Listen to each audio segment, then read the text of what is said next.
அன்பான இறைமக்களே, இன்று திருவிவிலிய வாசிப்பு திட்டத்தின் 28ஆம் நாள். இன்று நாம் வாசித்து அறிய இருக்கிற விவிலிய பகுதி லேவியர் அதிகாரம் 13 முதல் 16 வரை.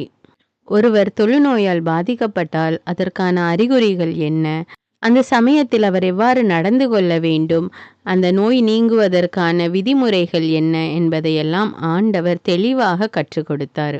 தொழுநோயால் பாதிக்கப்பட்டால் தன்னை குருவிடம் காண்பிக்க வேண்டும், அவர் சொல்லுகிறபடி நடக்க வேண்டும்.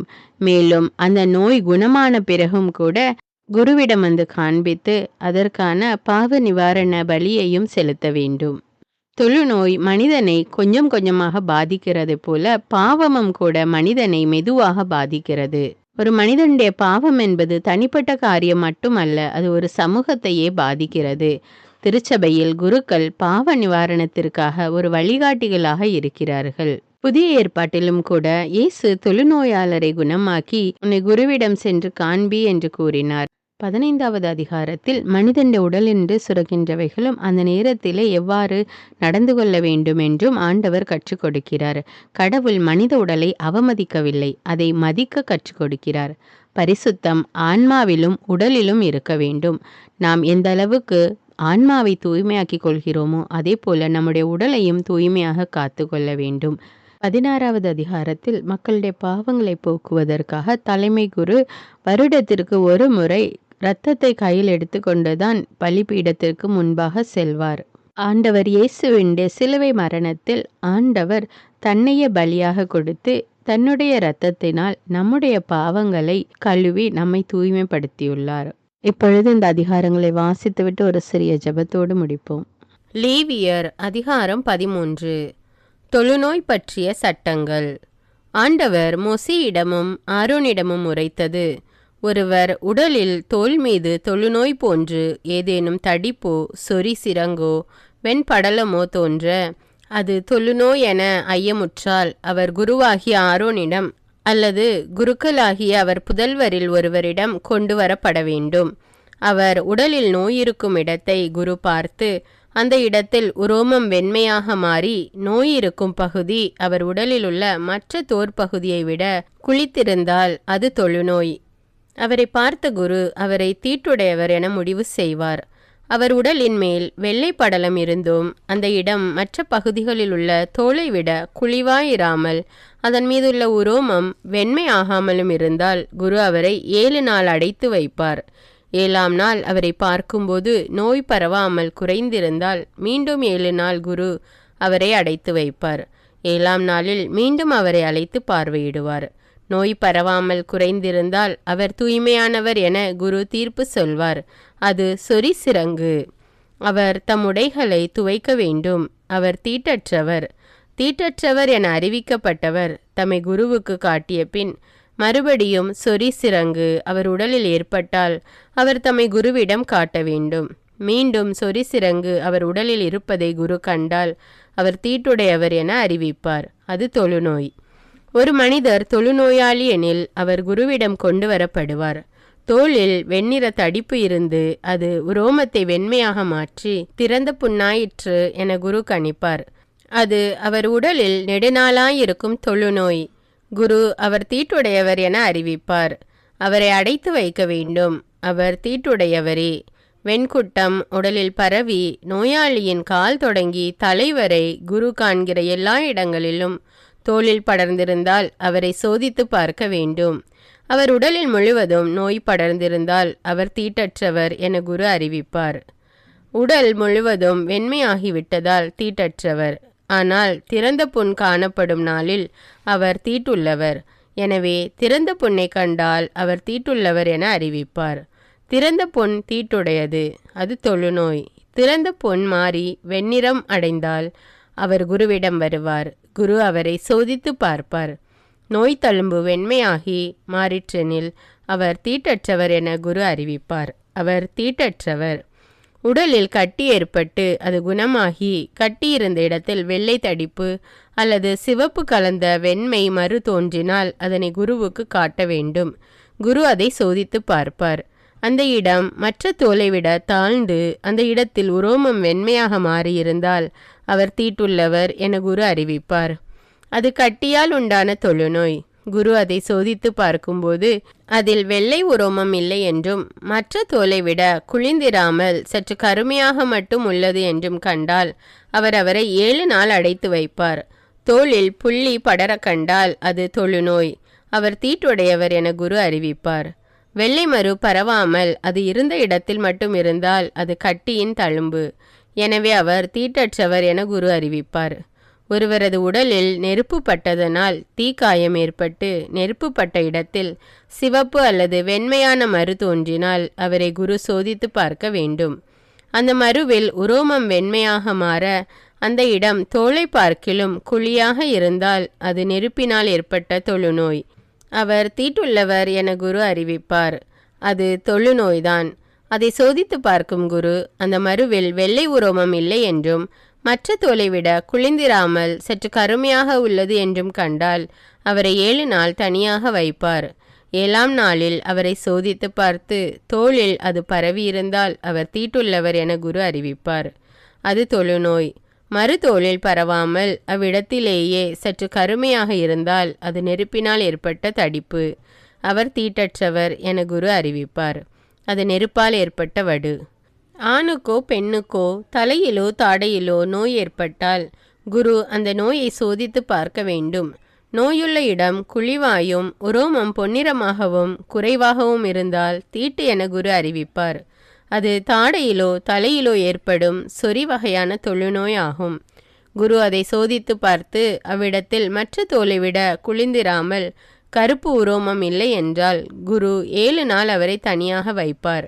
7ஆம் நாளில் அவரை குரு சோதித்து பார்ப்பார்.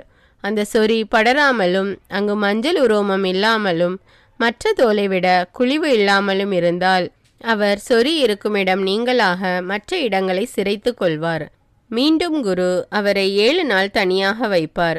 7ஆம் நாளில் குரு சோதித்து பார்க்கும்போது தோளில் சொறி பரவாமல் மற்ற தோலை விட குளிந்திராமல் இருந்தால் அவர் தீட்டற்றவர் என அறிவிப்பார். தம் ஆடைகளை துவைத்த பின் அவர் தூய்மையாவார். தூய்மையானவராக அறிவிக்கப்பட்ட பின் உடலில் சொறி படர்ந்தால் குரு அவரை சோதித்து பார்ப்பார். தோளில் சொறி பரவி இருந்தால் உரோமம் மஞ்சள் நிறமா என குரு பார்க்க தேவையில்லை. அவர் தீட்டுள்ளவர். சொறி குறைந்து அந்த இடத்தில் கருப்பு உரோமம் முளைத்ததெனில் சொறி குணமாயிற்று. அவர் தீட்டற்றவராயிருக்கிறார். அவர் தீட்டற்றவர் என குரு அறிவிப்பார். ஒரு ஆண் அல்லது பெண்ணின் உடலில் வெள்ளை புள்ளிகள் காணப்பட்டால் குரு சோதித்து பார்ப்பார். அவர்கள் மேல் தோளில் மங்கின வெண்ணிறத்தில் இருந்தால் அது தோளில் தோன்றுகிற வெள்ளை தேமல். அவர் தூய்மையானவர். தலைமுடி உதிர்ந்து ஒருவர் மொட்டையானால் அவர் தூய்மையானவர். முன்புற தலைமுடி உதிர்ந்து அரை மொட்டையானால் அவரும் தூய்மையானவர். மொட்டை தலையில் செந்நிறம் கலந்த வெண்மையான புண் உண்டானால் அது தொழுநோயின் தொடக்கம். குரு அவரை சோதித்து பார்ப்பார். அவரது மொட்டை தலையிலோ அரை மொட்டை தலையிலோ உடலின் தோளில் தோன்றும் தொழுநோய் போன்ற செந்நிறம் கலந்த வெண்மையான தடிப்பு இருந்தால் அவர் தொழுநோயாளி. அவர் தீட்டுள்ளவர். அவர் தீட்டுள்ளவர் என குரு அறிவிப்பார். ஏனெனில் நோய் அவர் தலையில் உள்ளது. தொழுநோயால் பாதிக்கப்பட்டவர் கிழிந்த உடை அணிந்து தலை வாராமல் மேலுதட்டை மறைத்து கொண்டு தீட்டு தீட்டு என குரல் எழுப்ப வேண்டும். நோயுள்ள நாளெல்லாம் அவர் தீட்டுள்ளவர். எனவே தீட்டுள்ள அவர் பாளையத்துக்கு வெளியே தனியாக குடியிருப்பார். ஆட்டு உரோமம் அல்லது பஞ்சு நூலால் செய்யப்பட்ட உடையில் அல்லது பஞ்சு நூலும் ஆட்டு உரோமமும் சேர்த்து நெய்யும் பாவில் அல்லது ஊடு நூலில் அல்லது தோல் ஆடையில் அல்லது தோலால் செய்யப்பட்ட எதிலும் தொழுநோயின் அடையாளம் தோன்றி உடையிலோ தோல் ஆடையிலோ பாவிலோ ஊடு நூலிலோ தோல் அல்லது தோலினால் செய்யப்பட்ட எதிலாவது நோய் பச்சை அல்லது சிவப்பு நிறமாக காணப்பட்டால் அது தொழுநோய். குருவுக்கு அதை காட்ட வேண்டும். குரு அந்த நோயை சோதித்து பார்ப்பார். நோய் தீண்டியவற்றை 7 நாள் தனியாக வைத்து 7ஆம் நாளில் அதை கவனிக்க வேண்டும். உடையிலோ பாவிலோ ஊடு நூலிலோ தோல் ஆடையிலோ தோலால் செய்யப்பட்ட எதிலோ இருந்தால் அது வளரும் தொழுநோய். அது தீட்டானது. அந்த நோயுள்ள ஆட்டு உரோமத்தாலோ பஞ்சு நூலாலோ ஆன உடையையும் பாவையும் ஊடு நூலையும் தோல் ஆடையையும் தோலால் செய்யப்பட்ட எதையும் சுட்டெரிக்க வேண்டும். ஏனெனில் அது வளரும் தொழுநோய். அது நெருப்பில் சுட்டெரிக்கப்பட வேண்டும். உடையிலோ பாவிலோ நூலிலோ தோளால் செய்யப்பட்ட எதிலோ அந்த நோய் பரவவில்லை என குரு கண்டால், குரு நோய் தீண்டியதை கழுவ சொல்லி 2ஆம் முறையும் 7 நாள் தனியாக வைப்பார். அது கழுவப்பட்ட பின் அதை சோதித்து பார்ப்பார். நோய் தீண்டின பகுதி நோய் பரவாதிருக்கும் நிறம் மாறாதிருந்தால் அது தீட்டானது. அது உட்புறம் இருந்தாலும் வெளிப்புறம் இருந்தாலும் அதை நீ நெருப்பில் சுட்டெரிக்க வேண்டும். கழுவப்பட்ட பின் நோய் குறைந்துவிட்டது என குரு கண்டால் அந்த பகுதியை உடையிலிருந்து, தோல் ஆடையிலிருந்து அல்லது பாவு அல்லது ஊடு நூலிலிருந்து கிழித்தெறிந்து விட வேண்டும். ஆடையிலோ பாவிலோ ஊடு நூலிலோ தோலால் செய்யப்பட்ட எதிலோ நோய் மீண்டும் காணப்படுமாயின் அது பரவும். எனவே நோய் தீண்டியதை நெருப்பில் எரிக்க வேண்டும். ஆடையோ பாவோ ஊடு நூலோ தோலால் செய்யப்பட்ட எதுவோ கழுவிய பின் அந்த நோய் நீங்கி போகும். 2ஆம் முறை கழுவிய பின் அது தூய்மையானது ஆகும். ஆட்டு உரோம உடை, பஞ்சு நூல் உடை, பாவு, ஊடு நூல், தோலால் செய்யப்பட்ட பை ஆகியவற்றுள் எதுவும் தீட்டுடையதா தீட்டற்றதா என அறிவதற்கு தொழுநோய் பற்றிய சட்டம் இதுவே. லேவியர் அதிகாரம் 14. தொழுநோய் கண்டபின் தூய்மை செய்தல். ஆண்டவர் மோசேயிடம் கூறியது: தொழுநோயாளியின் தீட்டகற்றும் நாளில் அவரை குறித்த சட்டம். அவர் குருவிடம் அழைத்து வரப்பட வேண்டும். குரு பாளையத்திற்கு வெளியே வந்து அவரை சோதித்து பார்க்க வேண்டும். தொழுநோயாளியின் நோய் குணமாயிற்று என குரு கண்டால், தீட்டு அகற்றப்பட இருப்போரை உயிருள்ள குறையற்ற 2 குருவிகளையும், ஒரு கேதுரு மரக்கட்டையையும், கருஞ்சிவப்பு நூலையும் ஈசோப்பையும் வாங்கி வருமாறு பணிப்பார். மண்பாண்டத்தில் ஊற்றிய ஊற்று நீரில் குருவி ஒன்றின் கழுத்தை அறுப்பார். உயிருள்ள குருவியையும் கேதுரு மரக்கட்டையையும் கருஞ்சிவப்பு நூலையும் ஈசோப்பையும் எடுத்து இவை அனைத்தையும் உயிருள்ள குருவியையும் ஊற்று நீரில் கழுத்தறுக்கப்பட்ட குருவியின் குருதியில் தோய்ப்பார். தொழுநோயால் ஏற்பட்ட தீட்டை அகற்றப்படவிருப்போரின் மீது 7 முறை தெளித்து அவரது தீட்டை அகற்றுமாறு உயிருள்ள குருவியை திறந்த வெளியில் விட்டுவிடுவார். தீட்டு அகற்றப்படுவோர் தம் உடைகளை துவைத்து தம் தலையை மழித்து நீராடியதும் தூய்மையாவார். பின்பு பாளையத்திற்கு சென்று 7 நாள் தம் கூடாரத்துக்கு வெளியே தங்கியிருப்பார். 7ஆம் நாளில் தம் தலைமுடி, தாடி, புருவம் மற்றும் உரோமம் அனைத்தையும் மழுங்க சிரைத்து தம் உடலை நன்கு கழுவி தூய்மையாவார். 8ஆவது நாள் 1 வயது நிரம்பிய பழுதற்ற ஓர் ஆட்டையும் 2 கிடாய்க்குட்டிகளையும் 20 படி அளவில் 10 பங்கு மாவை எண்ணெயில் பிசைந்து தயாரித்த உணவு படையலையும் ஆழாக்கு எண்ணெயையும் கொண்டு வர வேண்டும். தூய்மைப்படுத்தவிருக்கும் குரு தீட்டு அகற்றப்படவிருக்கும் மனிதரையும் பலிப்பொருள்களையும் சந்திப்பு கூடார வாயிலுக்கு கொண்டு வருவார். பின்னர் குரு ஆழாக்கு எண்ணெயையும் கிடாய்க்குட்டிகளில் ஒன்றையும் குற்றம் நீக்கும் பலியாக ஒப்படைப்பார்.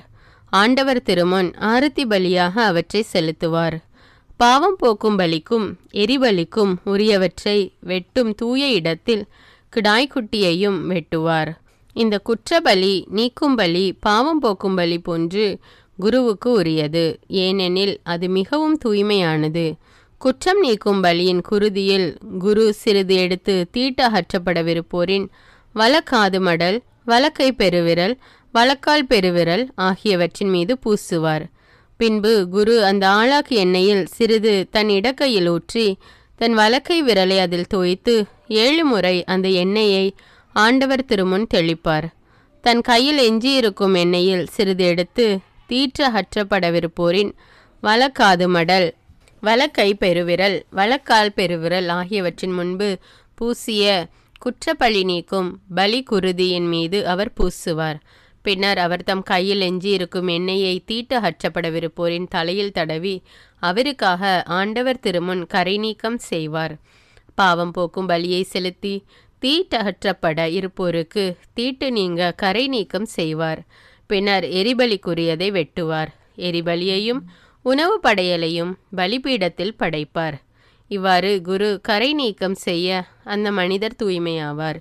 இவற்றை செலுத்த இயலாத ஏழையாயிருந்தால் அவர் குற்றபலி நீக்கத்திற்காக ஆரத்தி பலியாகவும் குறை நீக்க பலியாகவும் ஒரு கிடாய்க்குட்டியையும் உணவு பலியாக 20 படி அளவில் மரக்காலில் 10 பங்கு மாவை எண்ணெயில் பிசைந்து தயாரித்த உணவு படையலையும் ஆழாக்கு எண்ணெயையும் தம் நிலைமைக்கேற்ப 2 புறாக்களையோ புறா குஞ்சுகளையோ கொண்டு வர வேண்டும்.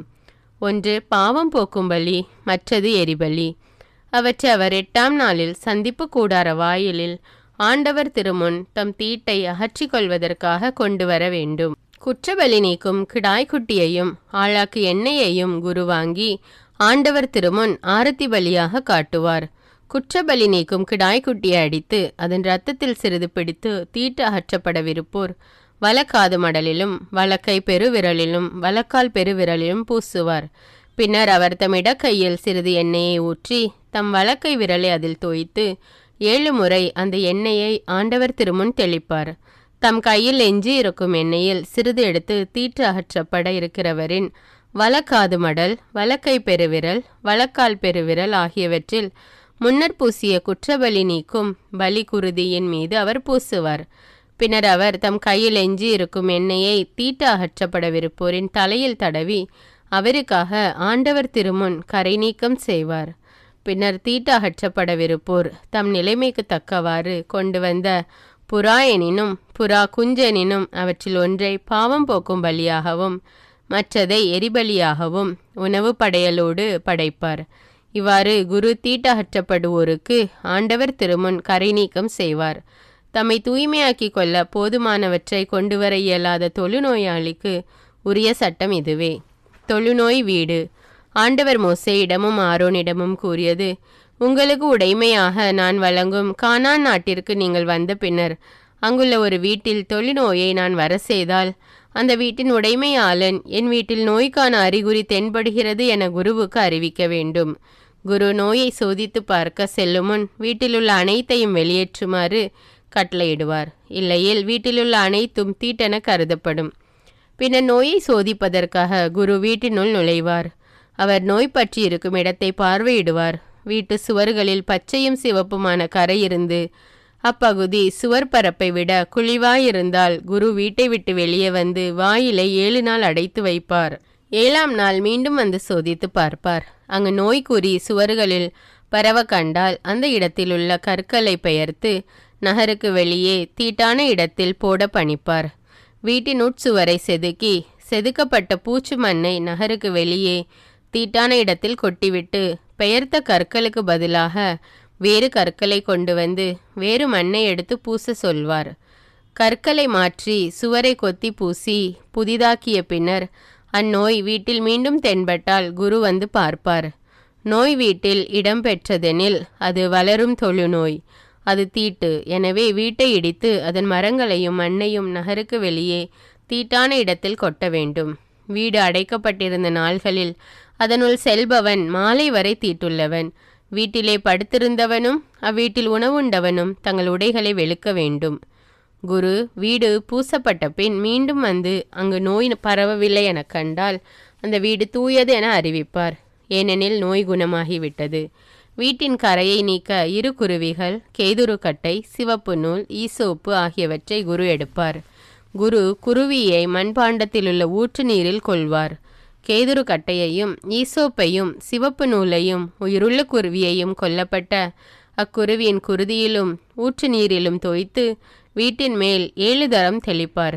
குருவியின் குருதி, ஊற்று நீர், உயிருள்ள குருவி, கேதுரு கட்டை, ஈசோப்பு, சிவப்பு நூல் இவற்றால் கரை நீக்கம் செய்வார். உயிருள்ள குருவியை குடியிருப்புக்கு வெளியே மைதானத்தில் விட்டுவிட வேண்டும். இவ்வாறு வீட்டிற்கான கரை நீக்கம் செய்ததும் அது தூய்மையாகும். இது அனைத்து தொழுநோய்க்கும், சொறிக்கும், உடைப்பத்துக்கும், வீட்டு நோய்க்கும், வீக்கம், சிரங்கு, வெள்ளைமரு ஆகியவற்றிற்கான சட்டம். எப்போது தீட்டு எப்போது தூய்மை என முடிவு செய்வதற்குரிய தொழுநோய்க்கான சட்டமும் அதுவே. லேவியர் அதிகாரம் 15. உடலில் ஏற்படும் தூய்மையற்ற ஒழுக்கு. ஆண்டவர் மோசேயிடமும் ஆரோனிடமும் கூறியது, இஸ்ரவேல் மக்களுக்கு நீங்கள் கூற வேண்டியது, ஒருவனுக்கு விந்து ஒழுக்கு இருப்பின் உடலில் இருந்து அது வெளிப்பட்டாலும் உடலுள் அடக்கி வைக்கப்பட்டாலும் அது அவனுக்கு தீட்டு. விந்து ஒழுக்கு உடையவன் படுக்கும் படுக்கை அனைத்தும் தீட்டு. அவன் அமரும் இருக்கை அனைத்தும் தீட்டே. அவன் படுக்கையை தொடுபவன் தன் உடைகளை துவைத்து தண்ணீரில் முழுக வேண்டும். மாலை மட்டும் அவன் தீட்டுடையவன். விந்து ஒழுக்குடையவன் அமர்ந்தவற்றின் மீது அமர்பவனும் தன் உடைகளை துவைத்து தண்ணீரில் முழுக வேண்டும். மாலை மட்டும் அவன் தீட்டுடையவன். அவன் உடலை தொடுபவனும் தன் உடைகளை துவைத்து தண்ணீரில் முழுக வேண்டும். மாலை மட்டும் அவன் தீட்டுடையவன். அவன் தீட்டற்ற ஒருவன் மீது உமிழ்ந்தால் இவன் தன் உடைகளை துவைத்து தண்ணீரில் முழுக வேண்டும். மாலை மட்டும் அவன் தீட்டுடையவன். அவன் ஏறி பயணம் செய்பவை அனைத்தும் தீட்டு. அவன் அடியில் இருக்கும் எதையும் தொடுபவன் ஒவ்வொருவனும் மாலை மட்டும் தீட்டுடையவன். அதை சுமப்பவன் தன் உடைகளை துவைத்து தண்ணீரில் முழுக வேண்டும். மாலை மட்டும் அவன் தீட்டுடையவன். அவன் தன்னை தண்ணீரில் கழுவாதிருக்கையில் தன் கையால் எவனை தொட்டாலும் அவனும் தன் உடைகளை துவைத்து தண்ணீரில் முழுக வேண்டும். மாலை மட்டும் அவன் தீட்டுடையவன். அவன் தொடும் மண்பாண்டம் உடைக்கப்பட வேண்டும். மரக்கலம் தண்ணீரில் அலசப்பட வேண்டும். அவனது ஒழுக்கு நின்று தீட்டு அகன்றால் அவன் தன்னை தீட்டகற்ற 7 நாள் காத்திருக்க வேண்டும். பின்பு அவன் தன் உடைகளை துவைத்து தன் உடலை ஊற்று நீரில் கழுவியதும் அவனது தீட்டு அகலும். 8ஆம் நாள் 2 காட்டுப்புறாக்களை அல்லது புறா குஞ்சுகளை சந்திப்பு கூடார வாயிலில் ஆண்டவர் திருமுன் குருவிடம் கொடுக்க வேண்டும். குரு அவற்றில் ஒன்றை பாவம் போக்கும் பலியாகவும் மற்றதை எரிபலியாகவும் செலுத்தி அவனுக்காக ஆண்டவர் திருமுன் பாவக்கழுவாய் நிறைவேற்றுவார். வெந்து கழிந்தவனும் தன் உடலை கழுவுவான். மாலை மட்டும் அவன் தீட்டுடையவன்.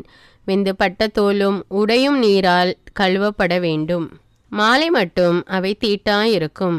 அவனுடன் அவன் மனைவி படுத்திருந்தால் இருவரும் தண்ணீரில் முழுக வேண்டும். மாலை மட்டும் அவர்கள் தீட்டாயிருப்பர். மாத விளக்கில் இரத்த பெருக்குடைய பெண் 7 நாள் விளக்காயிருப்பாள். அவளை தொடுபவர் மாலை மட்டும் தீட்டாயிருப்பர். மாத விளக்கின் மீது எதன் மீது படுக்கிறாளோ எவற்றின் மீது அமர்கிறாளோ அவை அனைத்தும் தீட்டே. அவள் படுக்கையை தொடுபவர் அனைவரும் தம் உடைகளை துவைத்து நீரில் முழுக வேண்டும். மாலை மட்டும் அவர்கள் தீட்டாயிருப்பர். அவள் அமரும் மனையை தொடுபவன் தன் உடைகளை துவைத்து தண்ணீரில் முழுக வேண்டும். மாலை மட்டும் அவன் தீட்டாயிருப்பான். அவள் படுக்கையின் மீதும் அவள் அமர்ந்த மனையின் மீதும் இருந்த எதையாகிலும் தொட்டவனும் மாலை மட்டும் தீட்டாயிருப்பான். ஒருவன் அவளுடன் படுக்கையில் படுத்துக்கொண்டு அவள் தீட்டு அவன் மீது பட்டது என்றால் அவன் 7 நாள் தீட்டுடையவன். அவன் படுக்கும் படுக்கை அனைத்தும் தீட்டே.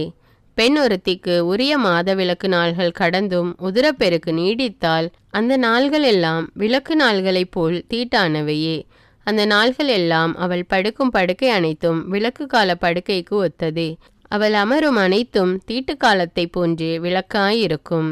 அவற்றை தொடுபவன் தன் உடைகளை துவைத்து நீரில் மூழ்க வேண்டும். மாலை மட்டும் அவன் தீட்டாயிருப்பான். அவள் தன் இரத்த பெருக்கு நின்ற பின் 7 நாள் கழித்த பின் தீட்டற்றவள் ஆவாள். 8ஆம் நாள் 2 காட்டுப்புறாக்களையோ புறா குஞ்சுகளையோ சந்திப்பு கூடார வாயிலில் குருவிடம் கொண்டு வருவாள். குரு அவற்றில் ஒன்றை பாவம் போக்கும் பலியும் மற்றதை எரிபலியுமாக்கி அவளுக்காக ஆண்டவர் திருமுன் பாவக்கழுவாய் நிறைவேற்றுவார். இஸ்ரேல் மக்கள் தங்கள் நடுவே இருக்கும் எனது தங்குமிடத்தை தீட்டாக்கி சாகாதபடிக்கு நீங்கள் அவர்கள் தீட்டுகளிலிருந்து அவர்களை விலக்கி வைக்க வேண்டும். விந்து ஒழுக்கினாலும் விந்து அழிவினாலும் தீட்டானவனுக்கும் தன் விலக்கினாலும் நோயுற்றவளுக்கும் உடல் தூய்மையற்ற ஆணுக்கும் பெண்ணுக்கும் தீட்டாயிருப்பவளோடு படுத்தவனுக்கும் உரிய சட்டம் இதுவே. லேவியர் அதிகாரம் 16. பாவக்கழுவாய் நிறைவேற்றும் நாள்.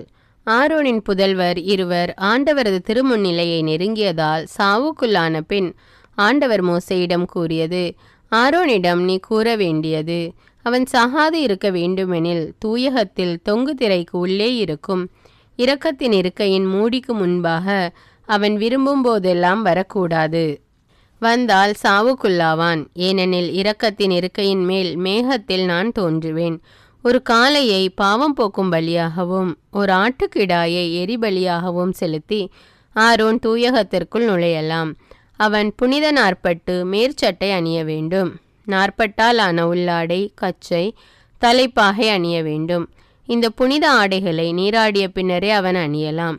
இஸ்ரேல் மக்கள் கூட்டமைப்பு பாவம் போக்கும் பலிக்காக வெள்ளாட்டுக்கிடாய்கள் 2 எரிபலிக்காக ஆட்டுக்கிடாய் 1 கொண்டு வர வேண்டும். ஆரோன் பாவம் போக்கும் பலிக்குரிய காளையை தனக்காகவும் தன் குடும்பத்தினருக்காகவும் பலியிட்டு பாவக்கழுவாய் நிறைவேற்றுவான்.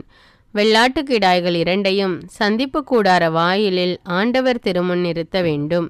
ஆண்டவருக்கென ஒன்றும் போக்கு ஆடாக விடப்படுவதற்கென ஒன்றுமாக அந்த கிடாய்கள் மேல் சீட்டு இடப்படும். ஆண்டவருக்கென சீட்டு விழுந்த ஆட்டுக்கிடாயை பாவம் போக்கும் பலியாக செலுத்த வேண்டும். போக்கு ஆடாக விடப்படுவதற்கென சீட்டு விழுந்த வெள்ளாட்டுக்கிடாய் பாவக்கழுவாய்க்கென பாலை நிலத்திற்கு அனுப்பப்படுமாறு ஆண்டவர் திருமுன் உயிருடன் நிறுத்தி வைக்கப்படும். ஆரோன் பாவம் போக்கும் பலிக்குரிய காளையை தன் குடும்பத்தாருக்காகவும் பலியிட்டு பாவக்கழுவாய் நிறைவேற்றுவான். ஆரோன் கலசத்தை ஆண்டவர் திருமுன் இருக்கும் பலிபீடத்து நெருப்பு தணலால் நிரப்பிக்கொண்டு பொடியாக்கப்பட்ட நறுமணமிக்க சாம்பிராணியும் எடுத்துக்கொண்டு தொங்கு திரைக்கு உள்ளே வருவான். அவன் சாகாதிருக்க உடன்படிக்கை பேழையின் மேல் இருக்கும் இரக்கத்தின் இருக்கையை புனித புகை மூடும் அளவிற்கு ஆண்டவர் திருமுன் நெருப்பில் சாம்பிராணி போடுவான். மேலும் அவன் கீழே நின்று கொண்டு காளையின் இரத்தத்தில் சிறிது எடுத்து இரக்கத்தின் இருக்கை மீது தன் விரலால் தெளிப்பான். மீண்டும் சிறிது எடுத்து இரக்கத்தின் இருக்கை முன்னர் 7 முறை தெளிப்பான். மக்களின் பாவம் போக்கும் பலியான வெள்ளாட்டு கிடாயை அவன் அடித்து அதன் இரத்தத்தை தொங்குதிரைக்கு உள்ளே கொண்டு செல்வான். காளையின் இரத்தத்தை தெளித்தது போலவே இதனையும் இரக்கத்தின் இருக்கையின் மேல் அதன் முன்னிலையிலும் தெளிப்பான். இஸ்ரேல் மக்களின் தீட்டுகளை முன்னிட்டும் அவர்களின் பாவங்களால் விளைந்த குற்றங்களை முன்னிட்டும் தீட்டுப்பட்ட தூயகத்திற்காக பாவக்கழுவாய் நிறைவேற்றுவான். அவர்களின் தூய்மையற்ற நிலைக்குள் அமைந்துள்ள சந்திப்பு கூடாரத்துக்காகவும் அவன் அப்படியே செய்வான். அவன் தனக்காகவும் தன் குடும்பத்திற்காகவும் சபை மக்கள் அனைவருக்காகவும் பாவக்கழுவாய் நிறைவேற்றும்படி தூயகத்திற்குள் சென்று பாவக்கழுவாய் நிறைவேற்றிவிட்டு வெளியே வரும் வரை சந்திப்பு கூடாரத்தில் எவரும் இருத்தல் கூடாது. அவன் ஆண்டவர் திருமுன் இருக்கிற பலிபீடத்திற்கு அருகில் வந்து அதற்கு பாவக்கழுவாய் நிறைவேற்றுவான். காளையின் இரத்தத்திலும் வெள்ளாட்டுக்கிடாயின் இரத்தத்திலும் சிறிது எடுத்து பலிபீட கொம்புகளில் பூசுவான்.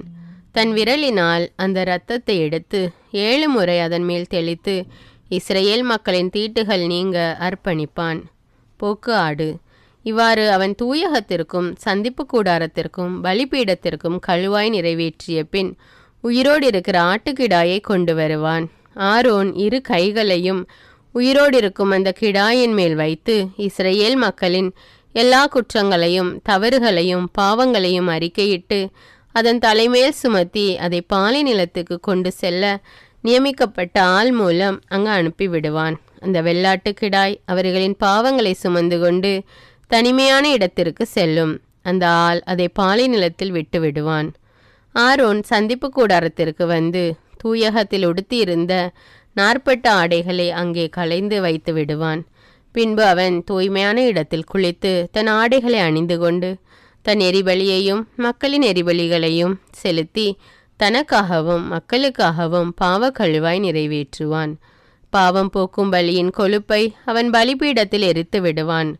போகவிட்ட போக்கு ஆடாகிய வெள்ளாட்டுக்கிடாயை கொண்டு போய் விட்டவன் தன் உடைகளை துவைத்து தண்ணீரில் குளித்த பின்னரே பாளையத்துக்குள் வருவான்.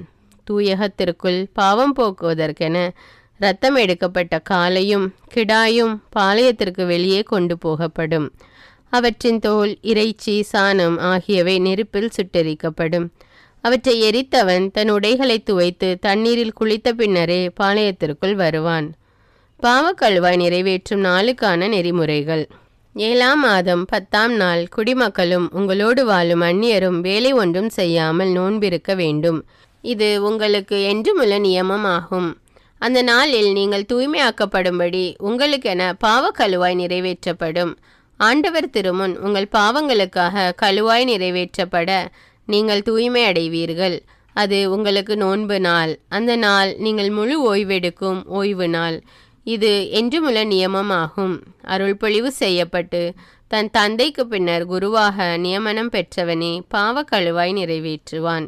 அவன் தூய உடைகளான 40 ஆடைகளை அணிந்து கொண்டு தூயகத்திற்காகவும் சந்திப்பு கூடாரத்திற்காகவும் பாவக்கழுவாய் நிறைவேற்றுவான். குருக்களுக்காகவும் சபையின் எல்லா மக்களுக்காகவும் பாவக்கழுவாய் செய்வான். ஆண்டுக்கு ஒரு முறை இஸ்ரேல் மக்களுக்காகவும் அவர்களுடைய எல்லா பாவங்களுக்காகவும் கழுவாய் நிறைவேற்ற வேண்டும். இது என்றுமுள்ள நியமமாகும் என்று சொல் என்றார். ஆண்டவரிட்ட ஆணையின்படி மோசே செய்தார். பரிசுத்தமும் கருணையும் நிறைந்த ஆண்டவரே, எங்களை உம்முடைய சமூகத்திலே தாழ்மையுடன் அர்ப்பணிக்கிறோம். ஆண்டவரே, எங்களுடைய உடலையும் ஆன்மாவையும் சுத்திகரித்தருளும், எங்களை தூய்மைப்படுத்தியருளும். நீர் தூயவராயிருப்பது போல நாங்களும் தூயவர்களாக இருக்க விரும்புகிறோம். ஆண்டவரே, எங்களை உம்முடைய கல்வாரி சிலுவையின் இரத்தத்தினால கழுவும் தேவனே. பாவத்தினால தனிமைப்பட்டிருந்தாலும் உம்முடைய கருணையினாலும் இரக்கத்தினாலும் மீண்டும் என்னை ஒரு புது படைப்பாக்கி அருளும் ஆண்டவரே. என்னுடைய வாழ்வில் செய்த அனைத்து பாவங்களையும் உம்மிடத்தில் ஒப்பு கொடுக்கிறேன் அப்பா. என்னை பரிசுத்தமாக்கி தூய்மையாக்கி என்னை சுத்திகரித்தருளும் தேவனே. உம்முடைய வார்த்தைக்கும் கட்டளைகளுக்கும் கீழ்ப்படிந்து நடக்கக்கூடிய பிள்ளைகளாக எங்களை மாற்றி அருளும் ராஜா. எல்லா துதிகான மகிமை உமக்கே செலுத்துகிறேன். இயேசுவின் இன்ப நாமத்தில் ஜெபிக்கிறேன். ஆமீன்.